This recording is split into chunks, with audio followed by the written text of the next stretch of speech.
Lahat po tayo ay alam po natin kung ano ang termite contractor. Ang termite contractor ay yung naggagamot para puksain ang mga anay sa inyong tahanan. Marami sa atin nakapagpagawa nito sa ating tahanan, hindi po ba? Ang unang trabaho ng isang termite contractor ay to investigate at tingnan kung ano ang scope ng damage na napinsala sa buong bahay sa pagkalat ng mga anay. Alam po natin ang anay, ang trabaho nito ay sirain yung lahat ng mga kaya niyang sirain katulad ng mga kahoy po. Kaya naman ngayon, hindi na masyadong gumagamit ng kahoy, pero hindi pa rin may iwasan sapagkat yung mga hamba ng bahay ay kahoy. Pero nung araw, alam natin lahat na iyan ang number 1 kalaban ng mga tahanan, yung pagkalat ng anay sa kanilang tahanan. Ang unang ginagawa ng termite contractor ay alamin kung gaano kalaki na yung damage. No po, sapagkat hindi naman siya makapag-estimate kung hindi niya titingnan kung ano lahat yung mga damage. Minsan malimit ay nandiyan niya sa mga hamba ng pinto o nandoon sa mga baseboard ng bahay. Pero kapag kinakalas mo, doon mo makikita, nakakalat na pala siya sa loob ng bahay. Maging yung palang inyong flooring ay meron ng anay na ilang tapak na lang ay babaksak na. So, dahil doon sa kanyang pag-imbestiga, ang pangalawang layunin ng kanyang pag-imbestiga ay para hanapin kung saan ba nagmumula yung anay. At para gawin yon, ay kailangan niyang makita yung reyna ng mga anay. Kasi yung reyna ng mga anay, kapag nakita nila, patay na lahat yung anay. Minsan sa bahay, hindi lamang isang reyna ang makikita. Minsan napakaraming reyna ng mga 2-3 reyna na meron sa isang tahanan, mga 3 colony ng mga anay. Kaya naman ito pong mga anay ay talagang salot sa isang tahanan. Kapag ito ay dumako sa tahanan ninyo, talaga namang lahat ng inipon nyo, sira lahat kasi napakalaking damage yung kanyang ibinibigay.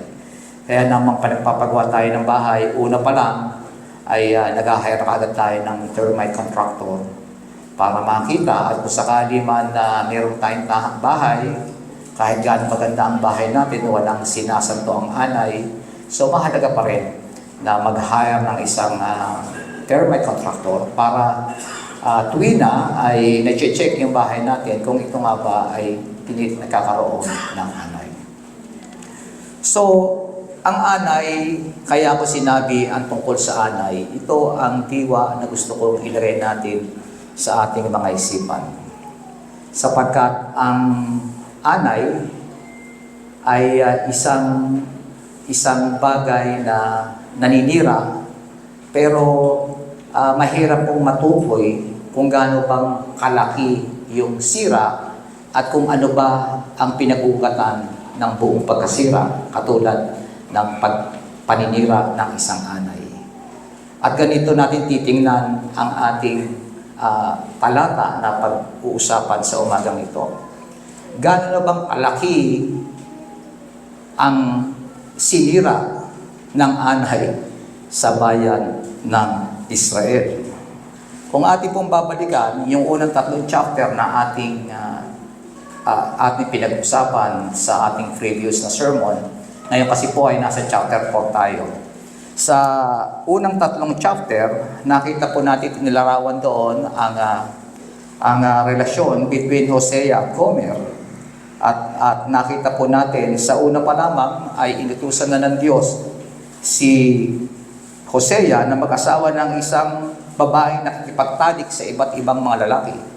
So, yun ang utos kay Hosea, mag-asawa ka ng isang babaeng prostitute at magkaroon ka ng mga anak sa kanya. So, hindi lamang magkaroon ka ng asawang prostitute kung hindi bumuo ka ng pamilya sa kanya. At alam natin na pagkatapos na nangyari yun, sinunod ni Hosea ang utos ng Panginoon na pangasawa niya si Gomer, nagkaroon sila ng mga anak. Pero sa kabila ng kanilang pagiging mag-asawa, ay patuloy pa rin ang ginagawang pagtataksig nitong si Gomer. At kaya naman patuloy na itong lumayo sa kanila. Pero ganoon pa man, inutusan pa rin ng Panginoon si Hosea na ibalik niya ang kanyang asawa. Kahit siya nangangalun niya, kung saan man siya naroon, kunin mo siya ulit pabalik. At noon nga huli nating sermon, nakita po natin na binili pa uli ni Gomer yung kanyang asawa para lang ito po ay manumbalik sa kanya. At alam po natin na ito ang relasyon ni Gomer at ni Hosea ay paglalarawan ng kung ano ang estado ng kalalagay ng relasyon between the Lord, God, and His people, ang bayan ng Israel. Pero magugulat po tayo, pagdating ng chapter 3, yung katapusan ng ating sermon noong nakaraang linggo, ito po ang sabi ng talata. Pagkatapos, magbalik loob kayo kay Yahweh na kanilang Diyos at kay David na kanilang hari. Sa manghuling araw, nanginginig silang lalapit kay Yahweh at malalasap nila ang kanyang kabutihan. Nakita natin sa 3 chapter, tayo kinuwentuhan ng isang masaklap na relasyon. Pero nakita natin pagdating ng huli ay happy ending din. Matapos ang matinding pagtataksil, ang Diyos pa rin ang siyang nag-utos na ibalik muli yung babaeng nagtaksil sa kanyang piling. At iyon po ang nangyari at iyon ang kwento ng unang 3 chapter. At kung ating pong titingnan mga kapatid, ang kabuuan ng aklat ng Hosea ay tungkol sa istoryang yon between Gomer at Hosea. At iyon ay paglalarawan nga ng relasyon ng Israel at ni Yahweh. Kaya nga, sabi natin, bakit meron pang pang-4 na chapter ay na pala yung istorya? Well, sa pang-4 na chapter na ating pong tatalakayin ngayon, hihimayin po ni Hosea kung ano ang ugat ng pagtataksil. Kasi yung atin pong unang 3 kabanata, very general yung paghahayag tungkol sa mag-asawa na nagtaksil. Pero ngayon, sa chapter 4, ay uugatin ni Hosea sa pamamagitan ng salita ng Diyos, ano ba ang pagtataksil na ginagawa ng mga Hudyo. Kumbaga sa atin pong pagtalakay kanina ng kung gaano na bang kalawak ang pinsala ng pagtataksil na ito. Katulad ng anay. O ano ba ang ugat ng pagtataksil na ito? Katulad din ng anay sa isang tahanan. So doon natin po siya titignan. At meron lamang po tayong 4 na aspeto sa umagang ito para ating tingnan ang mga bagay ito. Ayon po nasa binasa nating talata kanina. Pero bago po tayo magpatuloy, tayo po na manalangin. Amin Diyos, ang mga salita po namin maririnig ay sadyang malalaki at tunay na matitigas na pananalita, Panginoon, para sa mga matitigas na puso ng bayang Israel. Hayaan mo po na mga salitang ito ay patuloy ding maranasan po namin, Panginoon, na kung sakali man pong kami nakakaranas at gumagawa ng mga bagay na ito, tulungan mo po kami, Panginoon, na ma-realize na kami nagtataksil po sa inyo, aming Diyos, at nagdala po ito para kami magsisi sa aming mga kasalanan.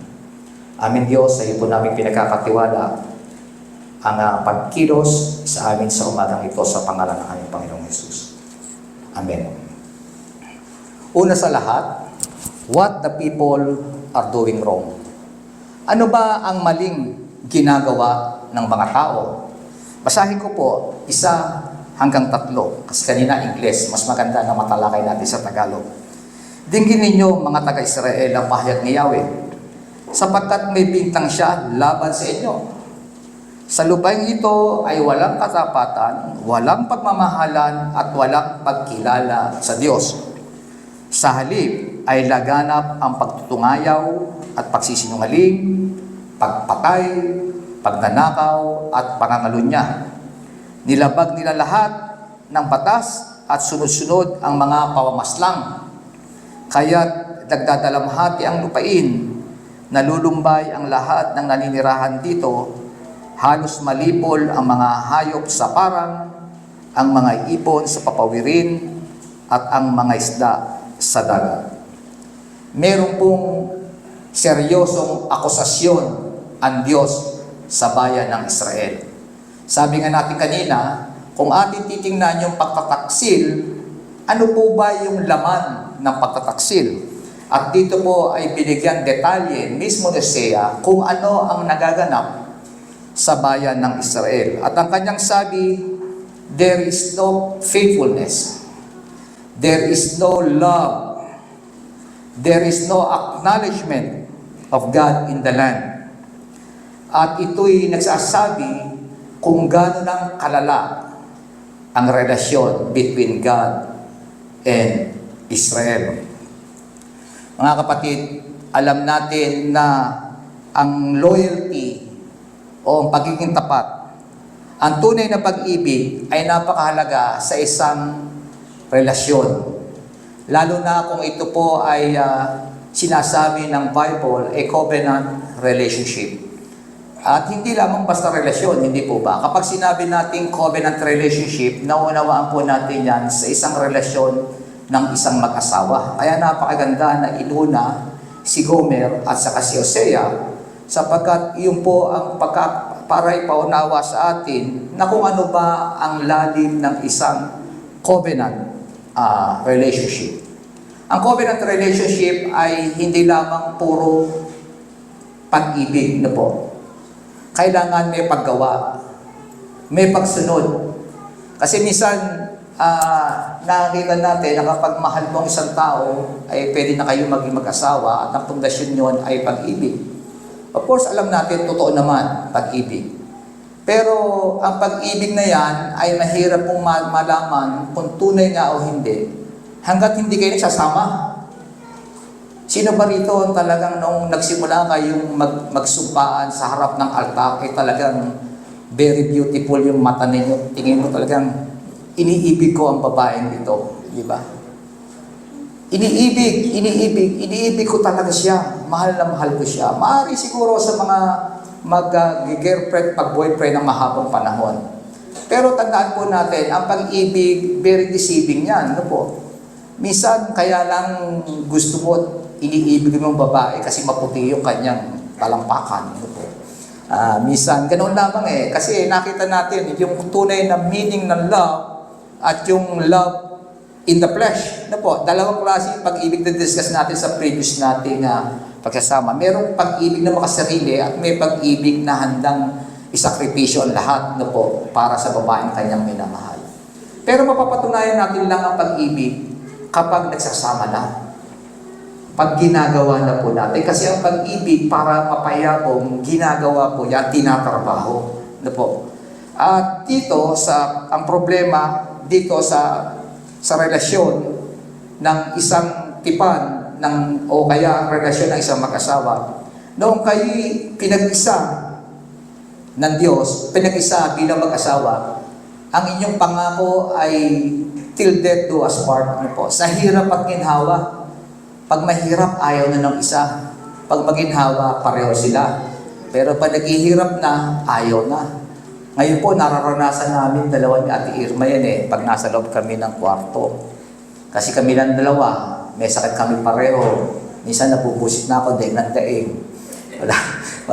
Wala ka naman magawa. Mamaya ako naman ang dadaig. No po?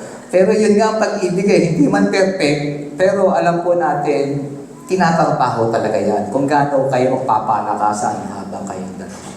At yun po ang sinasabi sa ating talata ngayon na hindi nasaksihan at hindi nadama ng Diyos sa bayan ng Israel. Makita natin na ang bayan ay walang katapatan, walang loyalty. At kapag walang loyalty, alam natin walang pag-ibig na nabubuo. Hindi po ba? At kapag walang pag-ibig, walang loyalty, walang pagtitiwala. Wala pong pagtitiwala. Bakit sabihin natin walang pagtitiwala? Bakit ba ang isang sa loob ng tahanan, bakit ba palaging may selosan? Bakit ba ang babae magringlaan ang cellphone ng asawa niya? Sino yan? So, palaging merong, ano tawag natin dito? Palaging merong siya. ano? May hinala. Ayan. Ako'y nabablago, naisip ako sa Tagalog. Palaging may hinala. Naghihinala palagi sapagkat kapag kayo po mga kapatid ay naghihinala na at nag-aakusa na, ingatan niyo yan. Sapagkat kapag kayo naghinala, sunod yan, aakusahan niyo na ng walang patayan. At magdating ng oras, away na. Hanggang sa dumating na mayroon na sakitan, may batuhan na ng palanggana, ganyan na nangyayari sa loob ng tahanan. At yan po ay masasabi ba nating pag-ibig? Hindi po pag-ibig yun, sapagkat yun po yung isang bagay na kinikimkim, lumalaki ng lumalaki, hanggang sa nakita natin, sasabog na lamang bigla. At ganoon po ang nararamdaman ng Diyos sa kanyang bayan. Bakit po? Kasi wala na rin acknowledgement ng Diyos. Hindi na pinag-uusapan ng Diyos sa tahanan ng Israel. Alam natin noon, nagkalat doon sa bayan ng Israel yung mga high places, yung mga temple ni Baal. So, meron din na mga ilan-ilan na templo ni Yahweh, pero mas lamang yung templo ni Baal. Sapagkat makita natin ang templo ni Yahweh nandito sa Southern Kingdom. Pag sinabi kasi natin Israel dito, hindi po buong Israel ang tinutukoy dito. Hindi po ba? Ang tinutukoy lamang dito ay yung 10 tribes. Yung Northern Kingdom. Yung Southern Kingdom, hiwalay. So pag sinabing Israel, yung 10 kingdom, yung 10 tribe, yun po yung Northern Kingdom. At yun po ang tinutukoy ni Hosea rito. Wala nang pagkakilala sa Diyos. Hindi na pinag-uusapan ng Diyos. Wala nang mga ritual tungkol sa Diyos. Wala nang sumasamba sa Diyos. Hindi na kino-glorify si Yahweh. Si Yahweh ang kanilang Diyos. Pero nawala si Yahweh sa kanila. Kaya dahil walang pag-ibig, walang faithfulness, walang knowledge ng Diyos, ano ang resulta? The society are plagued with cursing, deception, murder, theft, and unfaithfulness. Mas magandang Tagalogin ko para maintindihan natin mabuti. Laganap ang pagtutungayaw, cursing sa Ingles, sinusumpa, pagsisinungaling, pagpatay, pagnanakaw, at pangangalunya. Saan po natin makakita yan? Yan ang second part ng 10 Commandments, hindi po ba? Sa utos sa mga Israelita, ang 10 utos ng Diyos sa kanila, more than kalahati, yung second part, lahat po yun ay ginagawa ng mga Hudyo. Kabi-kabila ang mga patayan. Kung ating po titinan ng history sa First King, makikita po natin yung mga hari nila, hindi nagtatagal. Kada uuulan ng hari, i-assassinate. Papalta naman pa ni Bangha, i-assassinate na naman. At saka karumal-dumal ang mga ginagawa po nilang pagpatay. Talaga yung sinasabi nating mga massacre na nakakakilabot na yun, gano'ng katindi, karumal-dumal yung ginagawang pagpaslang. May pagkakataon nga po rito na merong yung mga babae na ayaw daw sa hari ay kanilang binuksan ang tiyan at tinanggal yung mabituka. Mga buntis po yun, no? Buntis. Ganoon karumal-dumal ang mga krimen na nagaganap sa bayan. At yung sinasabi natin kanina, ang anay ay kumakalat, laganap sa buong bayan, laganap ang patayan, laganap ang away. Lahat ay hindi ayos ang kanilang pamumuhay. Sila mismo nag-aaway. Yun din ang problema sa atin ngayon, mga kapatid, hindi po ba? Laganap sa atin ang prostitusyon. Laganap din yung mga pakikiapid. Laganap din ang korupsyon sa gobyerno. At itong mga bagay nito ang akusasyon ng Diyos sa kanyang bayan. Walang tunay na pag-ibig sa inyo. Walang tunay na katapatan sa inyo. At wala kayong pagkakilala sa Diyos. Kaya naman ang mga bagay na ito'y nangyayari. At gusto kong tingnan natin pong mabuti ang nagiging nagiging resulta ng mga bagay na kanilang ginagawa. Ito po sabi ng verse 3, kaya't nagdadalamhati ang lupain, nalulumbay ang lahat ng naninirahan dito. Halos malipol ang mga hayop sa parang, ang mga ibon sa papawirin, at ang mga isda sa dagat. Kapag ang mga tao ay talamak sa paggawa ng kanilang kasalanan, apektado pati ang lupa na kanilang tinitirhan. Kumbaga sa ating yang salita sa mga Pilipino, malas. Lahat minamalas. Hindi po ko sinasabi, pangit pakinggan. Para lang maunawaan natin sa ating konteksto bilang mga Pilipino yung salitang malas. Kapag maraming kasalanan nangyayari sa isang lugar, hawa-hawa na. Lahat maramdaman mo as sumpa sa iyong ginagawa. Of course, sinusumpa ng Diyos ang ginagawa nating karumihan at pagsalansang sa Kanya. Ganon din, kasabay ng pagsumpang niyan. Lahat na nangyayari sa kanilang paligid. Lahat naapektuhan. Meron kayang iniisip kong mabuti kung ano pa talaga yung naging epekto ng pangit nating mga ginagawa sa mga bagay na nilikha ng Diyos sa ating paligid. Meron talagang epekto. Po. Ngayon, tingnan natin, sino ang nagdala sa kanila sa ganitong pagkakamali? Letter B, who led them into that wrong? Sabi ng verse 4, basahin ko ulit sa Tagalog. Gayunmay, huwag magbintang na sino man, at huwag usigin ng iba, sapagkat ang hinanakit ko'y laban sa inyo, mga pari. Araw at gabi, lagi kayong nagbibigo, akala ko nagbibingo, lagi kayong nagbibigo, at ang propeta ay kasama ninyong bigo. Kaya't lilipulin ko ang Israel na inyong ina. Nalipol ang aking bayan dahil sa kamangmangan, sapagkat tinakwil niya ang karunungan. Tinakwil ko rin kayo bilang hari, at dahil kinalimutan ninyo ang kautusan ng inyong Diyos, kalilimutan ko rin ang inyong mga anak. Habang dumarami ang mga pari, lalo naman silang nagkakasala sa akin, kaya't gagawin kong kahihiyan ang kanilang kadakilaan. Yumayaman sila dahil sa kasalanan ng mga tao, nabubusog sila sa kasamaan ng aking bayan, at sa gayon nga ang nangyayari kung ano ang pari, gayon din ang bayan. Kaya't parurusahan ko sila at pagbabayarin dahil sa kanilang kasamaan. Sino ang ginawang accountable ng Panginoon? Ang mga pari. O baka sabihin nyo, accepted ang mga pastor kasi pari. Ha? Hindi po. Ang ibig sabihin ay ang mga spiritual leaders. Bakit ang mga tao ay ignorante sa paggawa ng kabutihan? Bakit ang tao ay hindi nakakakilala sa Diyos? Bakit lahat ng mga relasyon ay sira?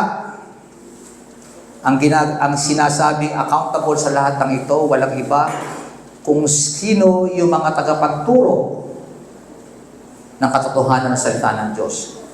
Walang iba kung hindi ang mga pari. Ito rin yung, kung matatandaan natin, ito rin po yung sinasabi ng Panginoong Jesucristo na akayin ng bulag, ang mga bulag. Ano po? Sapagkat ang mga Pariseo noong kanyang panahon ay mga bulag. Inaakay nila ang mga tao at tumitingin sa mga Pariseo, bulag sa kapwa bulag. At nag-aakay ng mga bulag ay bulag din. Kaya habag na habag ang Panginoon sa bayan ng Israel. Gusto ko lang linawin, sino ba itong mga paring ito sa Northern Kingdom? Mga kapatid, ang mga paring ito ay hindi mga Levitical priests. Ano po? Dahil ang Northern Kingdom, yan po ay nasa ilalim na ng hiwalay na po yan sa Judea o sa Jerusalem, sa Southern Kingdom. Ang pagsampa sa templo ay nandito po sa Southern Kingdom. At sa Northern Kingdom, ang mga pari po tagapauna rito ay mga huwad na pari. Mga self-appointed priests na po. Mga hindi naman talaga tagapagturo ng hindi naman nangangalaga ng moral ng mga tao. Kung hindi mga self-appointed priest, yung mga pare na inilagay ang kanilang sarili bilang mga pare. At ano ang ating aasahan sa isang corrupt na society? Bakit ginawa silang accountable ng Panginoon? Kasi itong mga paring ito, tamad. Unang-una, they fail to instruct and adhere to the law. Tamad sila magturo. Hindi nila ipinangangaral ang kautusan ng Diyos. Hindi nila ipinapaliwanag. Walang nalalaan ng mga tao dahil hindi sila nagtuturo. Wala silang pakialam kung ano man ang inyong gawin. Basta sila ang pari, umaakto sila sa lahat ng mga ritual na ginagawa sa templo, sa pag-aalay, pero hindi sila nagtuturo. Mga kapatid, ang mga bagay na yan ay buhay na buhay din ngayon. Sa ating dating pananampalataya, mahal na mahal natin ang mga pastor, hindi po ba? Mahal na mahal natin sila sa kanilang paglilingkod. Lahat yata may iaalay natin sa kanila, ipagsha-shopping natin sila. Lahat ginagawa natin. Kahit birthday yata ng aso, ipaghahanda natin. Ganoon natin sila pinaglilingkuran. Ganoon sila kamahal. Pero sa kabila ng paglilingkod natin, nakita natin sa loob ng iglesia, parang walang pagbabago. Hindi po ba? Talamak pa rin ng chismosa sa loob ng church. Nandoon pa rin yung mga akusasyon sa loob ng church. Sila nagsisiraan.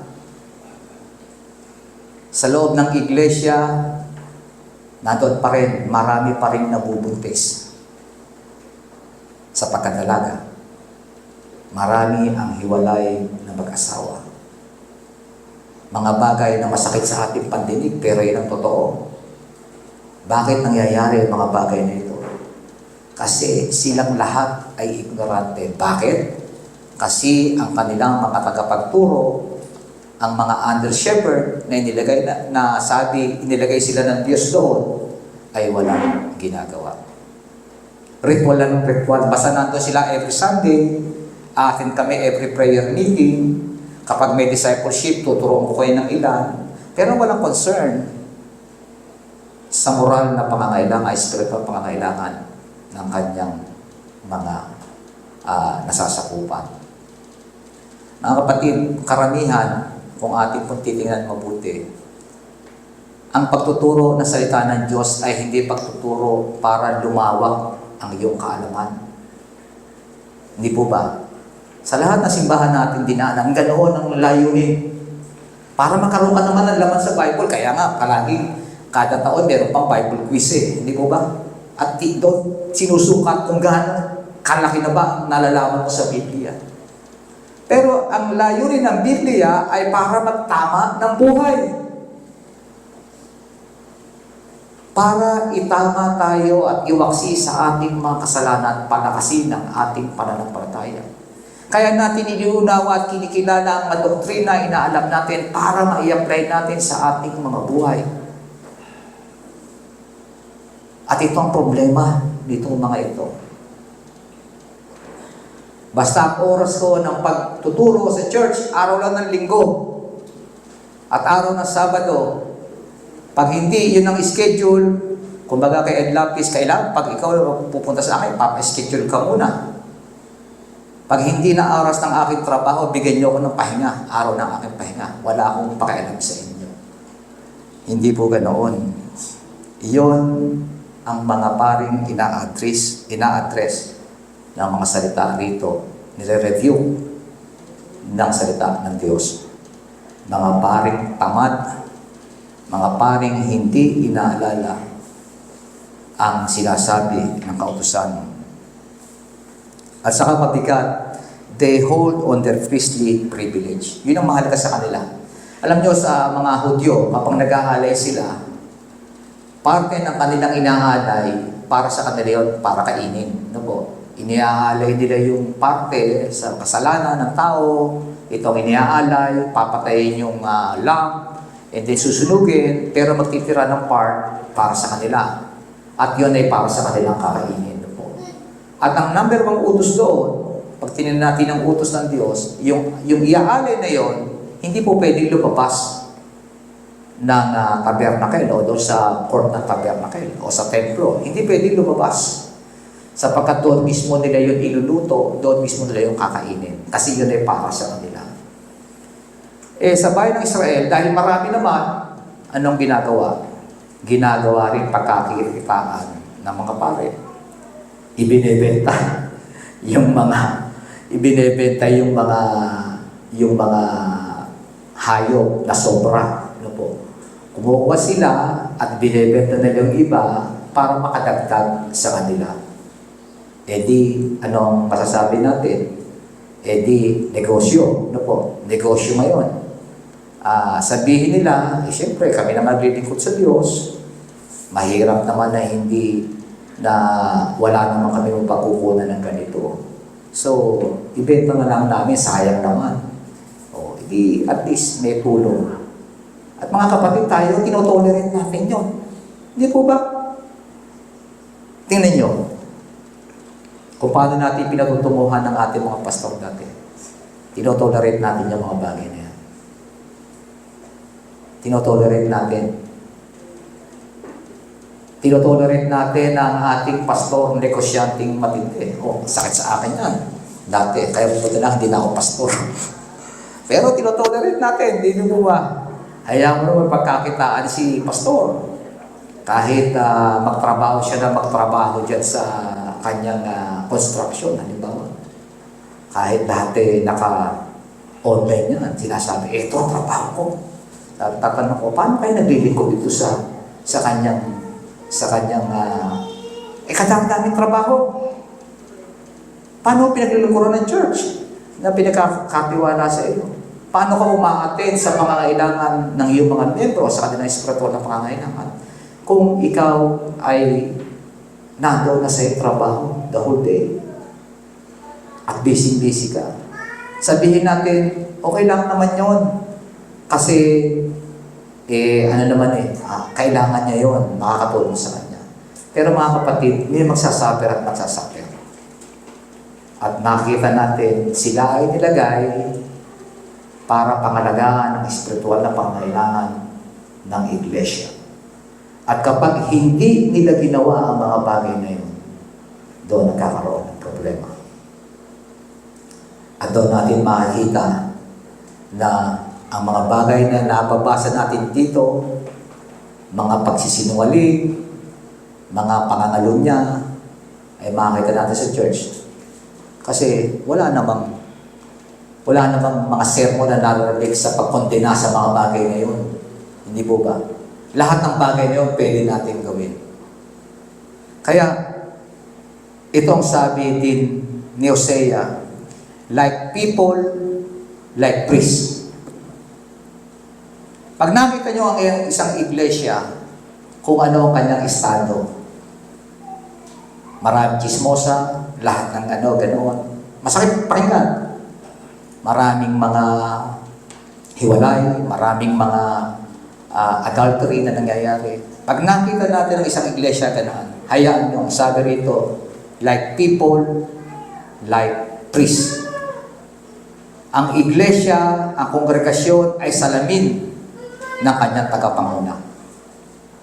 Kaya hindi basta-basta ang paglalagay ng tagapanguna sa isang church, mga kapatid. Naintindihan po natin.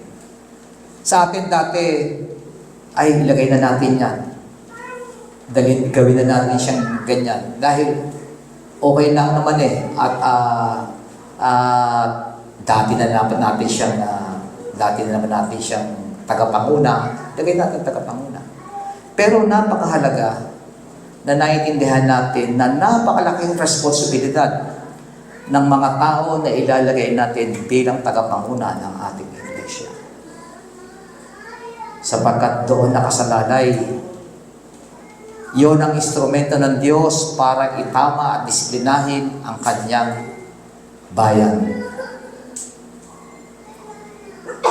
At hindi lamang sa loob ng church, Sabi nga natin doon sa Northern Kingdom, pareho po yan, yung church ay theocracy, hindi po ba?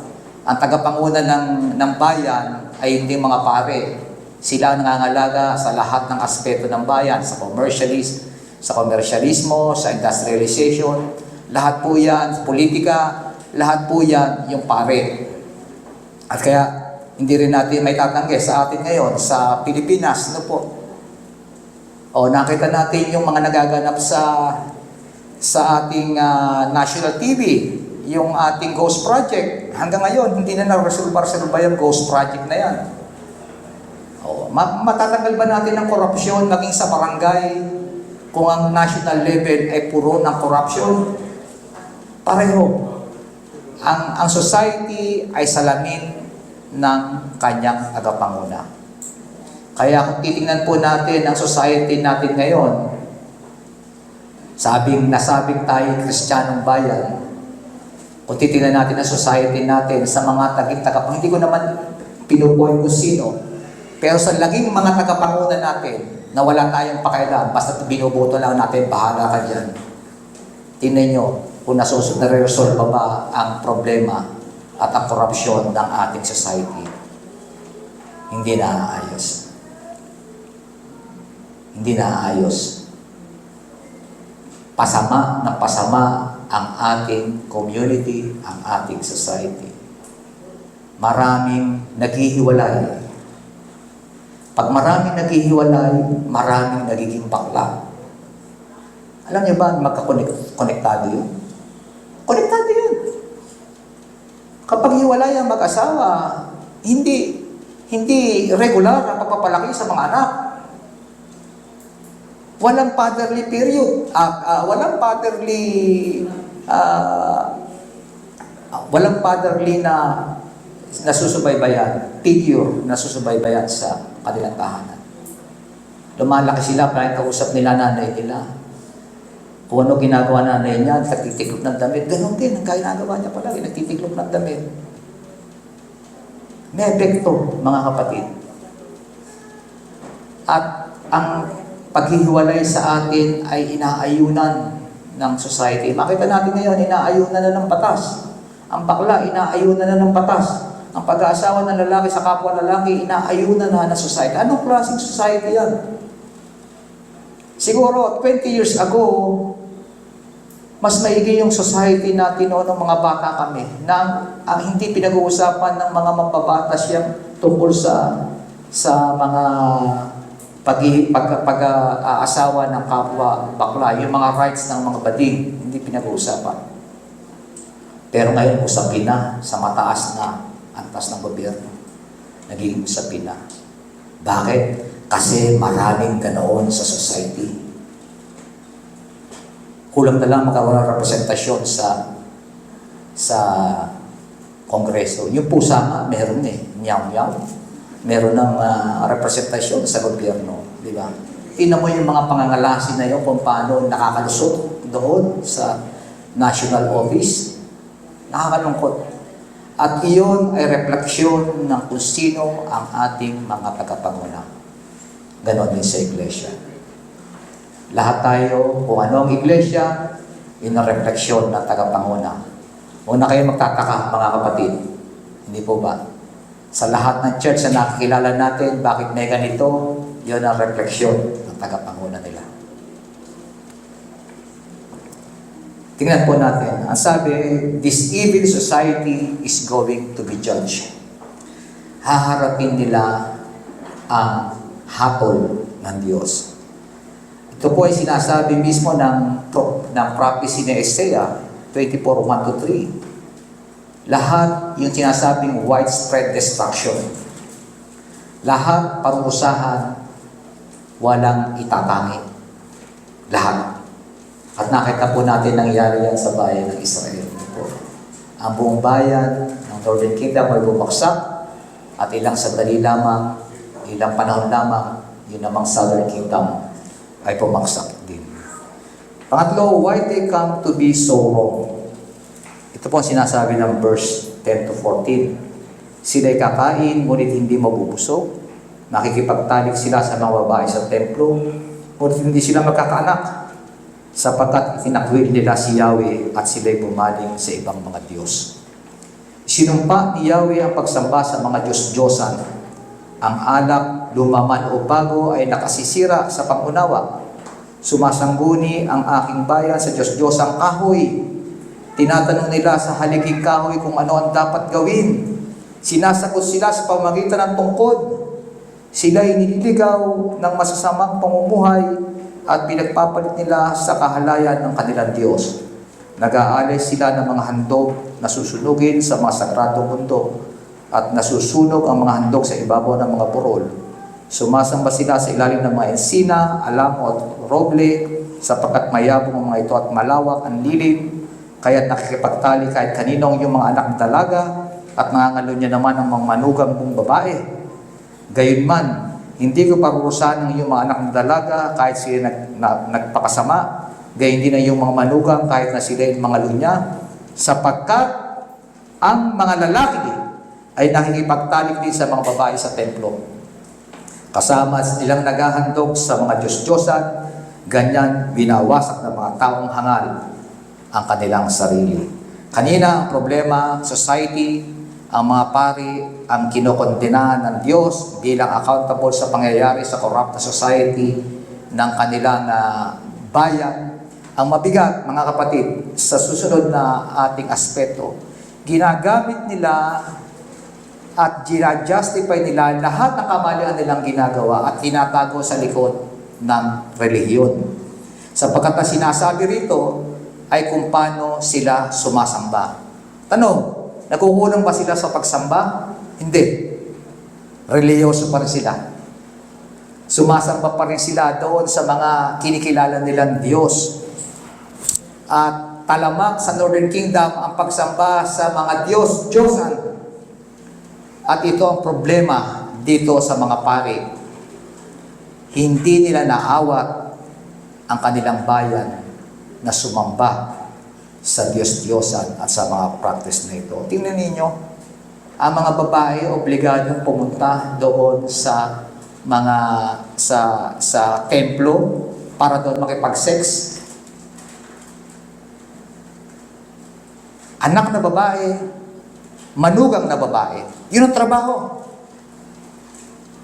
Sa kanila may magandang ginagawa, may magandang resulta yung mga bagay na yun. Isipin mong paniwalaan yun ng mga tao. Saka yung pakikipag-usap sa kahoy. Alam nyo, ako'y napapatawa lang. Ayan, si Pastor Anton, si Pastor Edmar, kilala to. Noong kami nagkaroon ng retreat, ng mga pastor, pinakakausap ko sa mga puno ng aming mga tagapagturo. Hindi mo ba? Nakakalungkot. Hindi pala natin dito pala ito, nababasa ko ngayon. Ito, pinag-aaralan natin. Ang pakikipag-usap sa puno, na ang puno ay sasagot kapag kinausap mo, ay tinuturo ng mga pari ng mga panahon na yon, practice ng mga pagano, pero inaalaw ng mga pari. Dahil nga mga tamad, kung ano gusto nyo gawin, gawin ninyo. Sige, makakausap nyo ang Diyos sa pamamagitan ng puno. Kausapin niyo yan.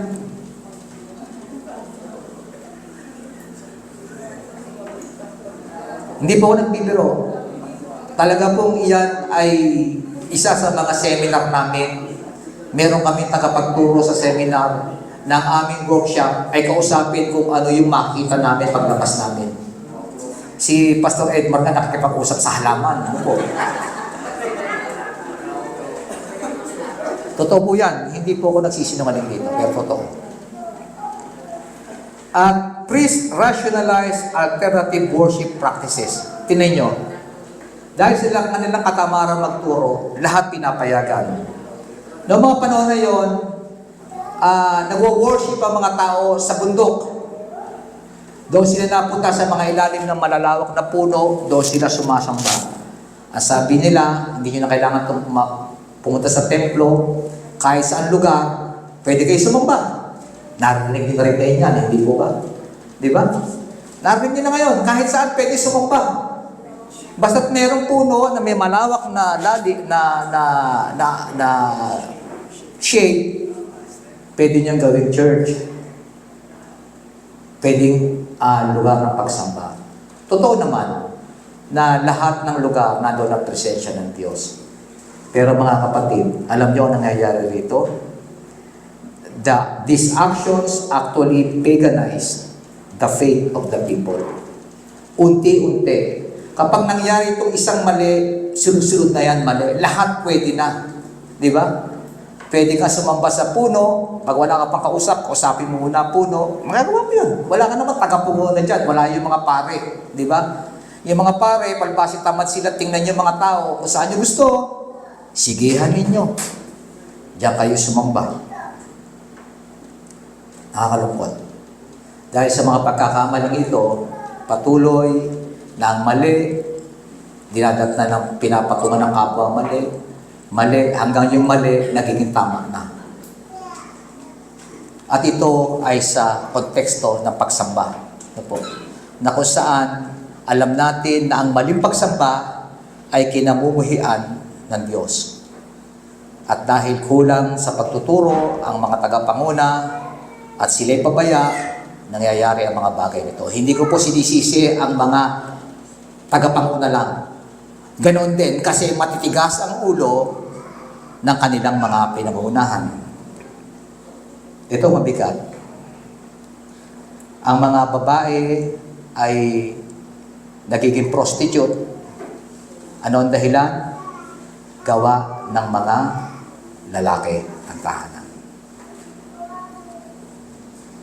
Daughters and wives engaging cultic prostitution, directly violating God's purity and marital standard as those who are in charge were cited, letting their households totally miss out proper instructions. Pati mga lalaki ng tahanan, wala ring alam, hindi rin pinangungunahan ang kanilang tahanan ng ayos. Supposedly, sa mandato ng Diyos, ang lalaki ang mga tagapanguna ng iglesia, ang babae ang mga tagapanguna ng kanilang tahanan.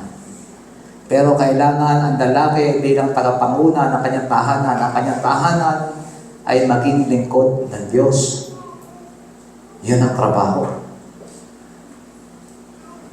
Pero ang lalaki mismo, they neglect. Bakit? Hindi sila nakudo. Hindi sila kumikibo. At nakaka-relate pa tayo. Tingnan natin sa loob ng church.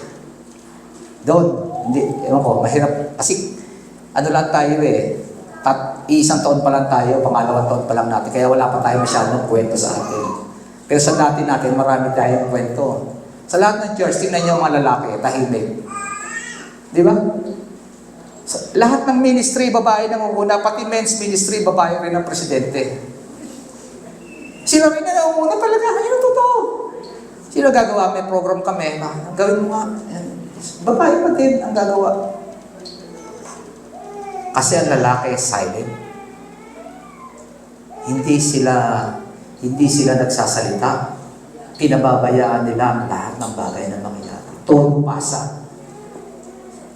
Mga kapatid, katulad ng mga pare, ang mga lalaki sa tahanan ay tagapanguna. At lahat din tayo ay accountable sa nangyayari sa ating tahanan. Panghuli, how the prophet embarrasses those whom.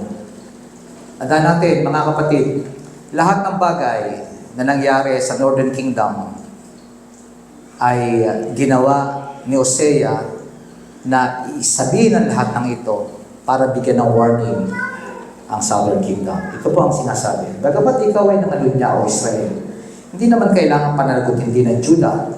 Huwag kang pumasok sa Gilgal niyo, umakyat sa Betabed, at huwag kang sumumpa ng saksi si Yahweh, ang Diyos na buhay. Matigas ang ulo ng Israel tulad ng dumalagang baka. Kaya't pakainin pa ba nila ni Yahweh tulad ng mga tupang dinadala niya sa maluwag na pastulan? Nakikiisa mga Diyos-Diyosan, nakiisa sa mga Diyos-Diyosan ang Ephraim. Pabayaan mo na siya. Bagamat lubos na ang kanilang alak, patuloy pa rin sila sa pangangalunya. Higit nilang nais ang kahihiyan kaysa karangalan. Tatangayin sila ng malakas na hangin at mapapahiya sila ng labis dahil sa kanilang handog sa mga Diyos-Diyosan. Like people, like priests. Ang tao sa kanyang kabuuan, talagang lahat sila ay matigas ang ulo. Ang pari at ang bayan ay parehong bayan. Ang pari at ang tao ay parehong bayan ng Israel. At sila ang nangangulunya laban kay Yahweh, hindi po ba? At ganoon po tayong lahat. Kaya nga po rito ay pinatotohanan, sabi po ni Hosea, Hosea likens them to a wild heifer, yung dumalagang baka. Ewan ko, hindi ako nakapag-alaga ng dumalagang baka, maaaring sina Kuya Gani, sina Kuya Romeo. Pero ito dumalagang baka, ang pinakamatikas na ulo sa mga baka. Ito yung mahirap ipastol sapagkat matitigas ang ulo ang dumalagang baka. At dito, sinabi ng Diyos kung sino ang bayan, ang Northern Kingdom noong panahon na yun. Para silang mga dumalagang baka. At ito ay makita rin natin sa ating Panginoon sa Matthew 23:37 ng kanyang sabihin sa Israel, O Jerusalem, Jerusalem, the city that kills the prophets and stones those who are sent to it, how often would I have gathered your children together as a hen gathers her brood under her wings, and you were not willing. See, your house is left to your desolate, for I tell you, you will not see me again until you say, Blessed is he who comes in the name of the Lord. Mga kapatid, ang faith, ang kinabukasan ng Israel ay sarado na. Alam natin, kahit sila'y magbago, tatanggapin nila ang parusa ng Diyos. Ang Southern Kingdom ay babaksak, ang Northern Kingdom ay babaksak. Ito ay warning sa Southern Kingdom. Pero alam natin, di naglayong panahon, ang Southern Kingdom ay bumaksak din. Meron bang natira? Lahat sila ay nagsuffer. Pero ganun pa man, sa huli, merong sinasabing pag-asa si Hosea. At ang kanyang sinabi, pagdating ng araw, ang mga anak ko ay babalik sa akin. Ito yung kwento ng prodigal son na binanggit natin before. Bibigyan niya ng discernment ang kanyang bayan para maunawaan ang kamaliang kanilang ginawa, and then sila'y babalik muli sa kanya.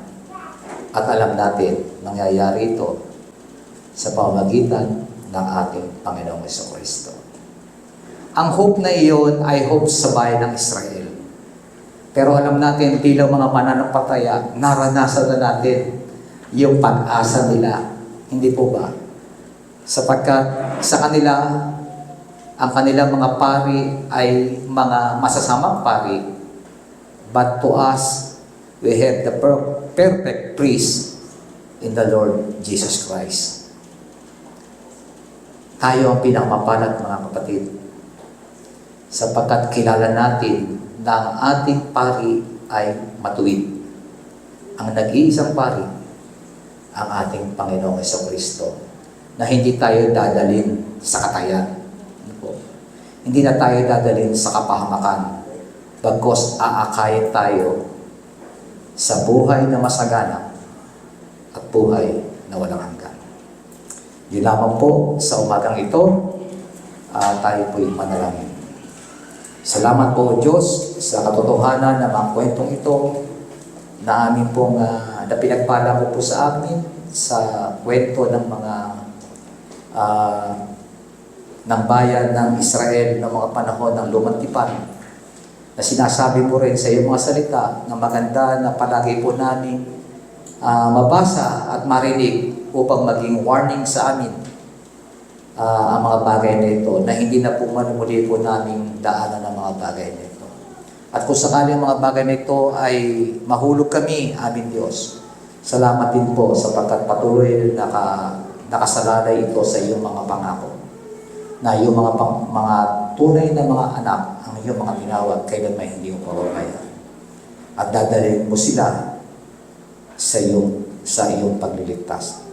Salamat po, O Diyos, sapagkat ang mga bagay na ito nagiging realidad sa aming mga pananampalataya sa oras na ito. Kayo po ang patuloy na magpala sa amin, patanggap mo nawa ang mga salita mo, at magkaroon ng kapangyarihan to sa aming mga buhay sa pangalan ni Jesus.